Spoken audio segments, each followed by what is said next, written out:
Welcome to Fireteam Chat, IGN's Destiny show, the CJ show of all the CJ shows. Hey, Guardians. Is back. CJ, you were at the PSX's event. Yeah, it was good. Yeah, It was good. it was good. Missed you. You got to see. Yeah, I did not get to go. IGN Sorry. thought they needed me here playing Last Guardian, which was the most important. Anyway, Moving on. Yeah, just kidding. Yeah, so you got to check out the new Sparrow Racing League stuff, and the reason we're recording a little bit late is because we knew the announcement was coming, so we've done this a few times where it's just kind of like, why are we going to record the episode then? Speculating.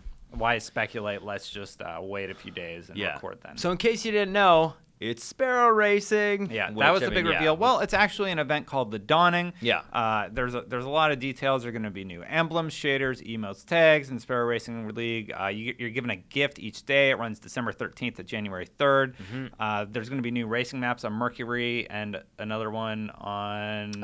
Cosmodrome. Cosmodrome? I believe so, yeah. Yeah, and then Bife said that Green's auto-dismantle after level 40. He got that little tidbit. That's cool. That's exciting. Yes. They're also introducing strike scoring. The strikes getting that implemented will be... That's awesome. The strikes getting Sivified are Nexus Strike, Will of Crota, Shadow Thief. There's going to be Zavala Strike Quest and new strike gear. Some blues that were made into legendaries. Some cool-looking blues, too. There's a dope Titan helmet. Nice. Actually, that I like quite a bit. Nice. So... all that said, I think the 3 new exotics are the big news. There is an icebreaker. It's back. Yeah, it's back, baby. Bang. It has some cool-looking things that you can buy with money. Yeah. The ornamentations. Ornaments. Well, at least they're not randomized at Xur anymore. Yeah. You know, they took care of that. So, but I still kind of like the original icebreaker look. Like, I'm sometimes not a fan of these new ornamentation looks. The army one is kind of cool. I don't like the army one. The white one I kind of like. Yeah, me but too. I like traditional icebreakers. Me too. Yeah, like the traditional icebreaker look is kind of what I think I'll be rocking. But it's neat that they have that option available. So, definitely. So that you get through a Zavala Nightfall quest, and then Abaddon, and Nova Mortis. Say it. There it is. Is that right? You confident in that pronunciation? Sure. Yeah. We'll go with close enough internet. Exactly. That's what we're going to go with. Yeah. Anyway, so those 2 are available through quests, though we don't know much more than that at this point. Yeah, like you pick them up at Zavala, or you pick the bounty up for the Nightfall at Zavala. That's for Icebreaker. For Icebreaker. For these 2, it sounds like they have their own quest lines. Mm-hmm. So that's sort cool. Of like Galahorn, so that's great. Yeah, that's neat. I mean, because we weren't really sure. Like coming into it, I think everybody was obviously expecting Sparrow Racing. Mm-hmm. Is that going to be it? And so this was a nice little, hey, a few extra little tidbits in there. Nice to bring back the Icebreaker. So. All in all, it's cool that they're doing a winter event. Yeah. A few weird things.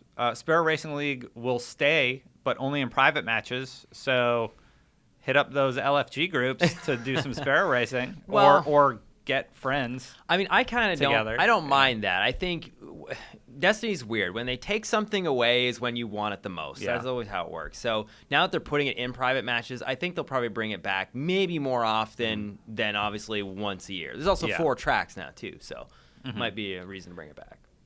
I don't know. I mean, it'll be there. It'll be there in private matches, but I don't think they're going to bring it back. I think that's a solution they were able to offer because they don't have the bandwidth to allocate the multiplayer servers to that, though player numbers have to be down. It's 2 years old now, right? 3 years old. Yeah, it is. I mean, so thinking about... So I don't know why they wouldn't have the infrastructure in place to just have Sparrow Racing. Maybe it's because they'd have to redo the UI. Maybe, but I mean, it's already in there. So, I mean, they didn't say that it wasn't going to come back. But private matches are great, but why can't you just host a match if you want?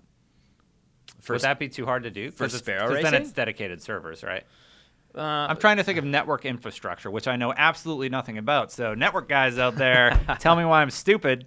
No, and but not just because of my haircut. But what do you...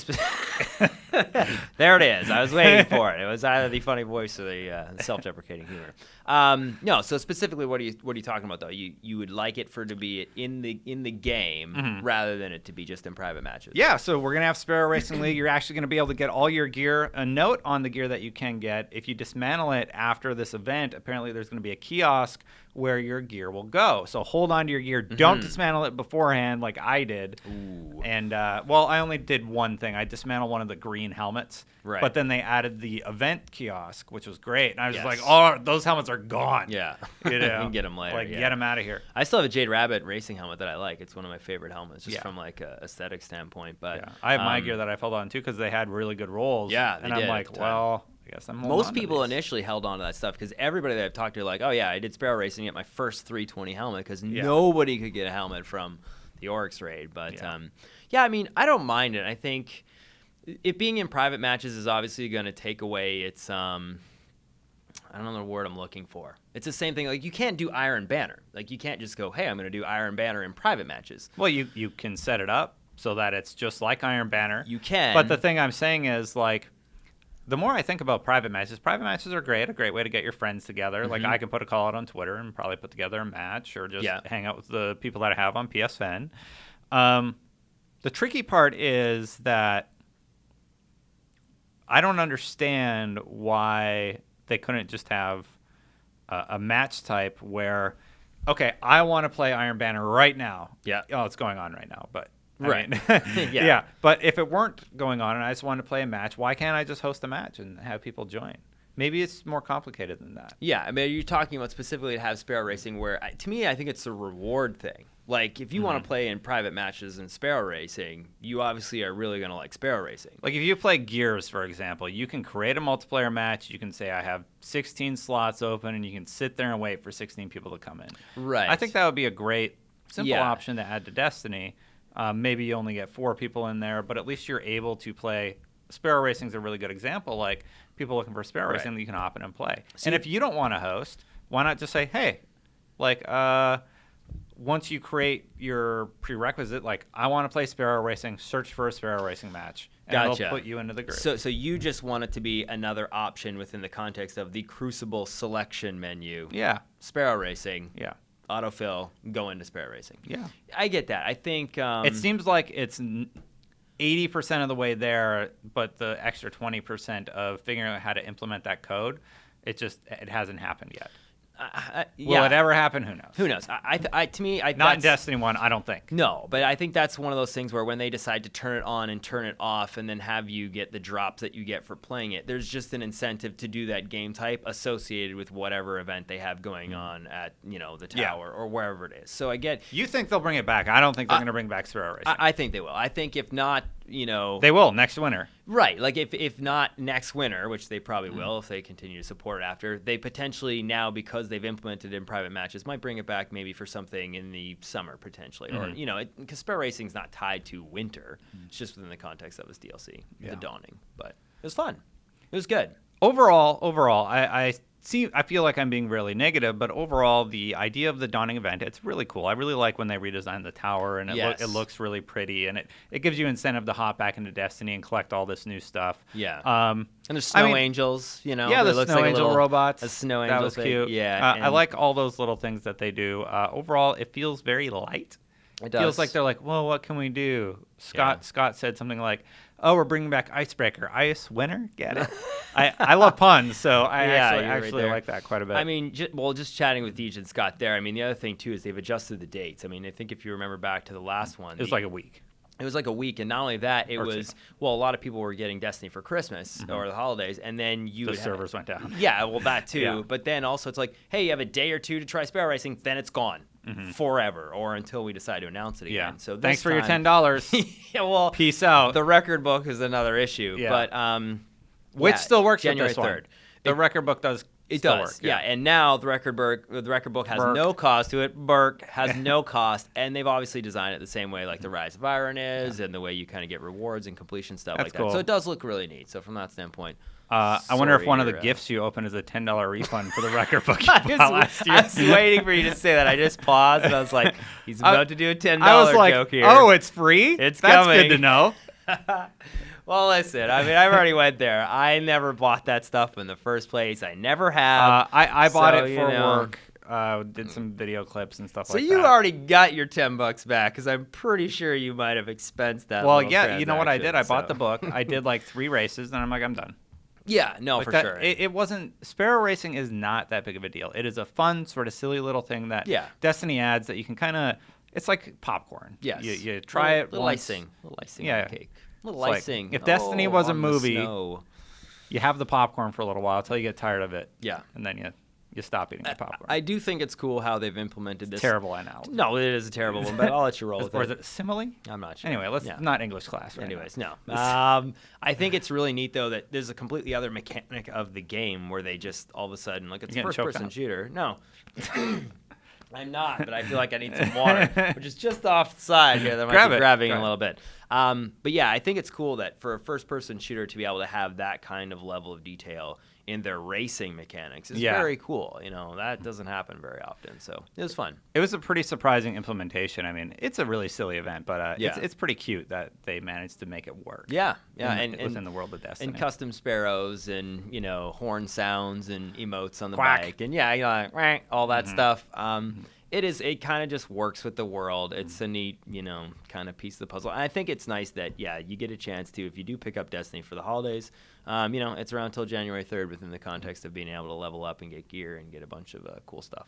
So the questions I would have liked to seen asked by anybody, and as far as I know, there was no comment on this anyway. It's just like, Scott, you promised us vault space back at Gamescom. Where is it? In August? It's on the way, is what the quote was. And still nothing, still crickets. I think all of a sudden, I want to get rid of my VOG gear. Yeah. And because of how they've done it in the past, where they add a kiosk, right? Yes. And then you can get rid of your stuff. But if you do that before, it doesn't work with the kiosk. Right. It's it's still taking up 20 slots in my inventory. Yeah. Or just fix vault space. So they added a kiosk to the Halloween stuff. That seems to be their solution. And that seems to be their solution. So, and that makes sense to me. I actually like that as much as having extra vault space. Because really, if you have a kiosk for everything, what's the point of having, especially vault space? Besides the fact that it's leveled up. Right, but my point is... The tricky part about VOG stuff is it uses ascendant materials. Right. So they'll run into that problem. Right. Yeah, I guess if it's not when you level it up with motes of light. Yeah, you are right. Okay. They should just modernize the old raids. That's what they should do. That's very interesting. Actually, I never thought about that stuff within the context of Ascendant Shards, because what can you get from the speaker? You can't buy those things outright. You need to have Maybe them. You can, actually. You can convert them. If you have, Ascendant Energy or Ascendant Shards, you can go back and forth converting them. But I don't think if you have them, you can just buy them there. It seems like a pretty simple thing that they could add to the vendors who already have Relic Iron and stuff like that. The gunsmith, maybe. Hey, we're not going to make you farm VOG. Yeah, for those kind of materials. So, I mean, that is a good point to the kiosk if they do that for all the. Or they could just update the raids. Weapons to not require those materials. See, I don't think they'll do that. Because that's an antiquated system that they got rid of. They got rid of it. Now it's all weapon parts and it is and armor parts. But all that system is still present in all the weapons. So it's unless they, to me, file, undo, ascendant materials, right? Just done. There you go. There you go, guys. Problem solved. It's so simple when we sit here on our chairs and just say, hey, lean back and be like, make that happen. I solved all their problems. That's right. There you go. We're the best. Bungie, get them in there. We're great. Obviously implementing more vault space is difficult, and so are some of those raid pieces of the puzzle. But when you bring back Icebreaker and you bring back all these weapons, obviously a year 2 version of all of those is possible, or 3, or current, or whatever you want to call it. So all in all, I'm sort of like lukewarm on the announcement. I'm like, this is cool. This is good stuff. Yeah. What excites me about it the most is it clearly is a message from Bungie to the fans. We are listening. We know what you want. We are working on it. This stuff takes time. Give us time. Nova Mortis and Abaddon are there because people wanted Void and Solar versions of that weapon. Yes. And 2 also, Sparrow Racing is back and permanently back because people asked for it to be back. Right. But it was a small group, so that's probably why they put it into the private matches. Yeah. The winter event is different than it was last year because people didn't want just the same old thing. Yeah. Strike scoring is there because it's an interesting way to revitalize strikes. Yes. They listen to the community, and they are doing their best. Yep. And come on, community, give them a little bit of a break. Yeah, it's good. And strike scoring, that's one of those things where it's a nice little piece of puzzle. I say give them a break, but I don't mean don't critique them. No. But don't be terrible about it. No. I really hate it when I see people get really negative or really acidic or just what have you done to me? Yeah. And it's just they didn't mean to. No, but you know? but Bungie, they deal except with for the that microtransactions. Yeah, that was the on line. purpose. No, I mean they get that. I mean they've been dealing with those kind of harsh criticisms and feedback because again they know the community's passionate about it. And it's again you'd not be receiving criticism about your game 3 years in. Yeah. If we didn't like it, I mean they know that. But yeah, those are all things that I think will definitely keep the people who are there here for a little longer. Again, I think we're past the point of hey, are you just going to start Destiny randomly? But again. Christmas, holidays, whatever you want to celebrate at the 25th mark, you could just get the game. There's a lot of deals on it. Before Destiny 2, I don't think there's any new paid DLC coming in this game. They released Destiny the Collection, and to me that says, hey, we're not adding anything else to this game. Really? Okay. I think Destiny 2 is their next big focus for sales. They'll do microtransaction stuff in game, which I'm sure will be present with this update. So we kind of asked that. I don't know if you saw that. Oh, there's going to be new emotes and everything. Yeah. So, yeah. We literally is like at the Eververse. So what's happening? He's like, well, we're working on Destiny stuff, and we're like, I was waiting for the word sequel, not stuff. But again, obviously they're working on Destiny content. It's almost like he did that on purpose. No, he did that on purpose. But yeah, those kind of things you want to know what's happening next. But they're obviously focusing their shift on whatever's coming around the corner. And it's got to be super fun for him. He's like, I got a secret. Yeah, just trolling. It's like, thanks, Scott. Smiling nice and big there. What do you want us to work on? Did you want to know what's up? You just tell us.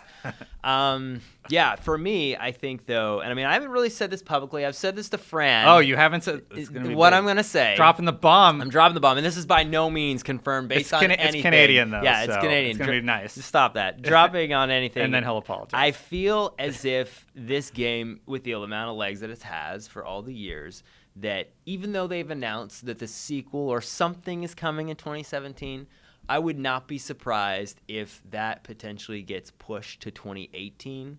A game release being and pushed? Something else getting in the mix of like a raid or a prison in Destiny type thing. 1. In Destiny 1, and that ends up being like a sorry, and you just have I have to do it because you're going to call me out on it if I say it right Sorry. anyways. But yeah, so I mean, for me, that's what I think is going to happen. I feel like I just have to say that because but I wouldn't be upset with that. That wouldn't be paid, though. Like I said, I don't think they're going to add paid DLC. Yes, they should update the raids and all that stuff, but it's not going to cost you any more money. But could they? That's what I think. Could they what? Add another paid DLC like in the middle of next year. Like and have charge like for it? It would have to be like an Eververse thing because they're not going to do a DLC drop. I really, really think that they're not going to do another drop. But could they? Could they? Of course they could, but they have Destiny the Collection out now. They do. And so it's going to be like, so what are you going to do? Destiny the Masterpiece?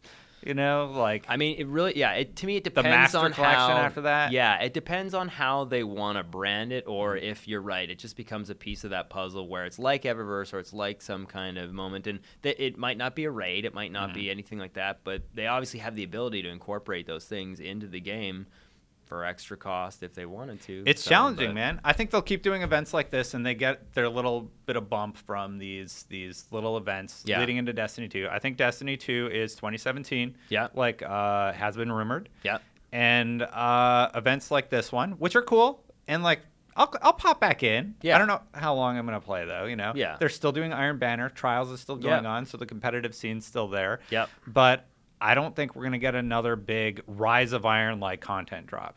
Gotcha. I feel like they're... Or even, what was, not the second DLC, but the third one, not House of Wolves. House of Wolves. Yeah. Yeah. I don't know. To me, it's like I feel like they could.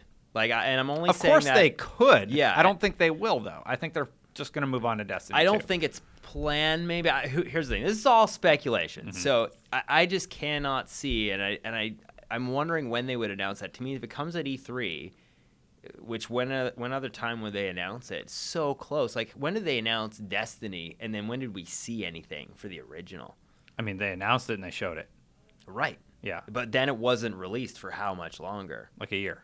Right. It doesn't seem odd to you that if Destiny 2 is coming out, that the Destiny first time... was leaked to IGN, actually, way beforehand, and it kind of forced their hand to launch a little early. Interesting. Okay. I think. Well, but I mean, they confirmed that it was in development after that. Yes. And then they did their marketing push. Yeah. But there was a long time before like it I think happened. it was like a year of marketing, and then the game released. Yeah. So in this situation, even maybe if it a year does and a release half. September, November, that's only 7 to 10 months away. Like, do you think that we'd not seen or heard of anything like that already before it comes out? I don't know. Yeah, I guess that would be a pretty quick marketing cycle. But like, what major events where they could announce that people would cover?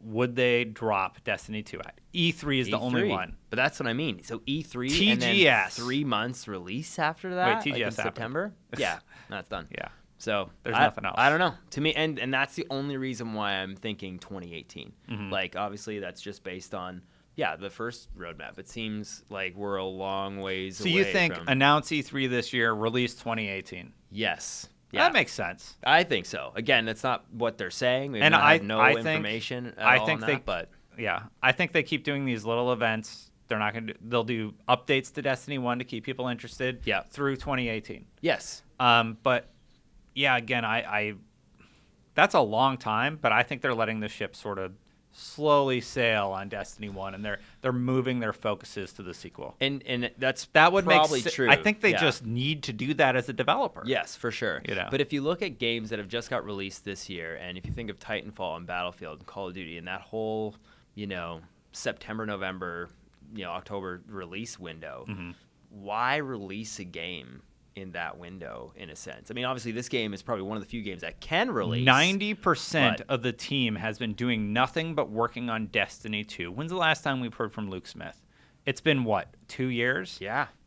Obviously, they have a lot of the infrastructure built for Destiny 2. Yeah.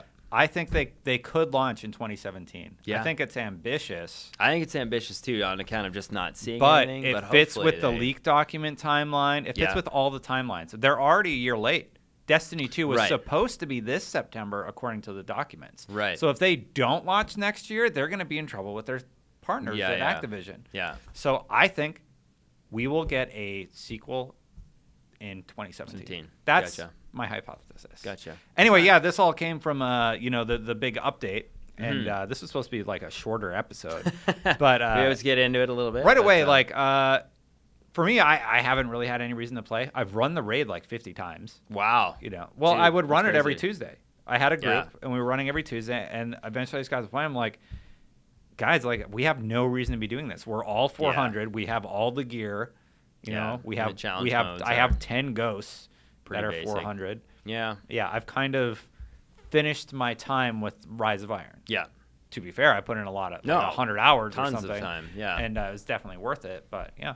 Yeah, I mean, I'm still doing lots of trials. That's where trials I'm at. is your go-to. Trials is my go-to. Yeah. So, and again, that's one of those time things where it just feels like, I got the weekend. That's what I want to play, and that's where I'll spend time for the next. Regardless of what the, what the content is, I'll always do trials every weekend. So you already play trials. How much time will you dedicate to this? I'll probably hop in for the gifts. The gifts are going to be fun to check out every day. Yeah, for sure. On the 13th, I'll do a commentary, where we check that stuff out. I'll play Sparrow Racing a bit, check out the new maps. Yeah. And they're good maps. I mean, I'll probably go for fun. I'll definitely do the new. If they're quests, I'll do those right away, and I'll do the Zavala Nightfall for Icebreaker. Yeah. But then I'll have them all.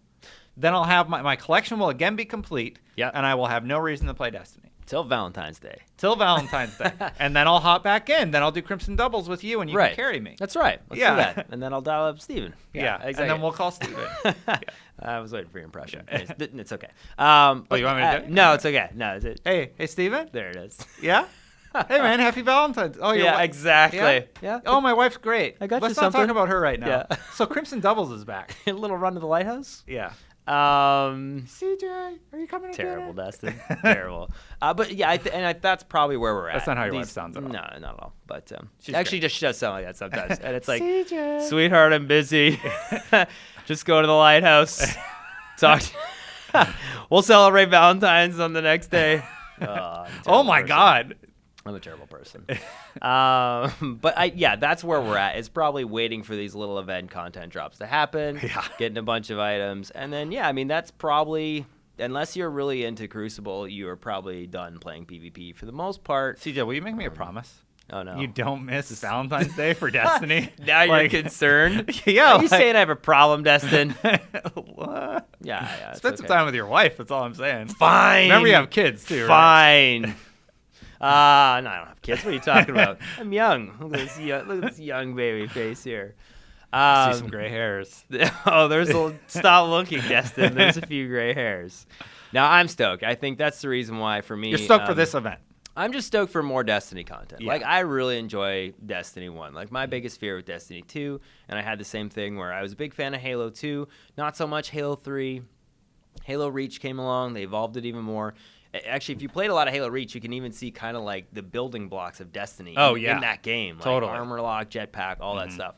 I'm just hoping for the same kind of feel with Destiny 2. And again, because I enjoy so much Destiny 1. A lot of people didn't like Halo Reach's multiplayer. I loved Halo Reach's multiplayer. The armor lock thing was like a problem. Yeah. But besides that, it was pretty freaking cool. No, it was good. They were at the time, it felt like trying to, change things up a little bit. They took some cues from Call of Duty that I think were kind of negative. That was the big thing. Yeah, it's they like, had it's too much like Call of Duty now. It's like you go back and play Halo 2, it's slow. Yeah, Halo 2 is slow, but Halo Reach, they added like blooming to the weapons, and then they also added like you couldn't the loadouts. You the couldn't loadout jump. There was system loadouts. Yeah. It was really odd. So I liked it. It was okay, but it broke the foundation of what Halo was. Weapons on a map, power positions. Yeah. That was gone. That's never been what Destiny is. So it works for Destiny. Well, now it's heavy. That doesn't work so well for. It's about ammo. Right. It's about ammo and positioning for that kind of stuff. Yeah. But yeah, it's interesting to see. Again, Icebreaker is going to bring back a whole new sort of meta to the game. Will it be OP? Will they nerf it, or how will they incorporate that into it? Single player meta, Icebreaker will not be one of the mains used in multiplayer. I don't think. Actually, you know what? I wonder if that trick's still there where you could let your Icebreaker power up. They must have fixed it. But like you get full ammo on your Icebreaker, then switch. No, they fixed it. No, yeah, because you can't switch to a different sniper. Yeah, your ammo. That would. Maybe it will come into play in multiplayer. Think about it, because like you're gonna have unlimited ammo with your sniper now. Well, that's exactly it. So actually, it's really interesting what it does there. What it would do there. Yeah, people use. Oh my gosh, I just was about to say it. No Land Beyond for if you are in a situation because it's a primary and you get like sniper weapon with it. Yeah. So there'll be other things that come into play. But Icebreaker was not super OP for multiplayer. I mean, some people really like the way that weapon feels. There are obviously way better snipers out there for that kind of stuff. This ability is really bad. It doesn't one shot. Exactly. It's slow recoil. Yeah. It's got like it kicks a lot, but still a good weapon. And everybody has those moments of playing Icebreaker that you just loved and remembered. So it's nice to have it back. I think that's all we had to go over. I think so. What What would you rate this announcement in your excitement level? Where would you put it? Out of 10. We'll do an out of 10 scale. It's about a 7.9. Oh, God. No, I mean, I will say this. It's a little bit higher than before because I thought it was just going to be Sparrow Racing. So from that standpoint, Sparrow Racing, then it being available after in private matches. I've been playing lots of private matches with people, actually, and it's fun. Yeah, when you actually have a good group of like it is fun because you can all talk. Yeah, you can all talk and you can hang out. Yeah, you're like, laughing. oh, you got me. Those are the moments in Halo 2 proximity chat where when you were playing those kind of matches, especially for Rumble and they were stuff, like, here. Yeah, and then they take you out. You have the bomb and you're hiding. You're like, you'd fake them out. Like, hey, CJ. Yeah. Sword. Where are you? So I like that stuff. That is a piece of Destiny that really should have existed day one. Yeah. But you kind of now have a different appreciation because it rolled out so far into its cycle. But it's really fun. I mean, so as a Crucible guy, I'm going to be around on Valentine's Day. Definitely for me, it's a 6 to 7. Like pretty just kind of like, okay, this is good. Like I'll play it a little bit, but I'm still kind of in break mode. Yeah. Where it's just like I've done everything. I have every weapon. There's no more collection. Like for me, I'm a big collector. Like growing up, I collected comics, and like in video games, I collect achievements or just like costumes or whatever it is. And in Destiny, I'm at that point where I have everything I want. There's like the stuff I don't have, I don't really care about. They're not the meta right now. So they're not a thing I need to be competitive. Like I could hop in, I have gear, and I can play competitively. So I'm not worried about that. Yeah. Do you have a Clever Dragon with high caliber rounds? Yeah. Basically. Yeah. Dirty. So I'm good. But I also have the Trials Pulse and Scout, which are dope. Yeah. So those are really good too.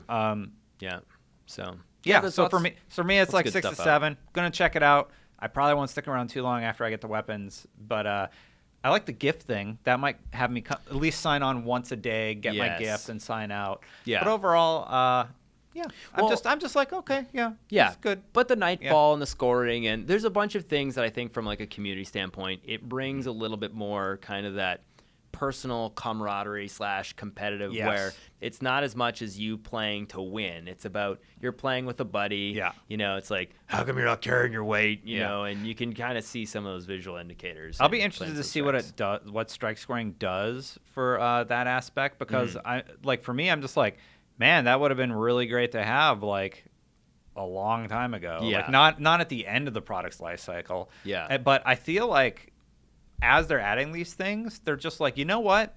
We have a year before Destiny 2 comes out. Let's make Destiny 1 as close to perfect as we can get it. Let's add strike scoring. Yep. We're going to revitalize those raids. That's what we're working on right now. We're going to figure out the vault space problems, and we're going to get this product as close to where we want it to be when we decide. Because at a point, they just have to accept that there were mistakes made with the first one move on and make those corrections in the sequel, right? Well, and I think that's what they're going to do over the next year. They're going to be like, raids are back.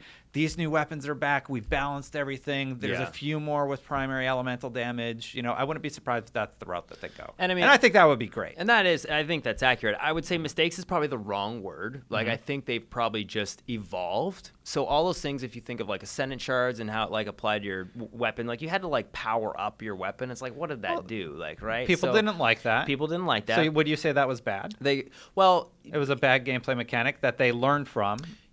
So it was a mistake. But but not within the context of, because really a lot of that stuff and how they evolved the ecosystem of the different sort of like, even if you think about it, how much spin metal did you have?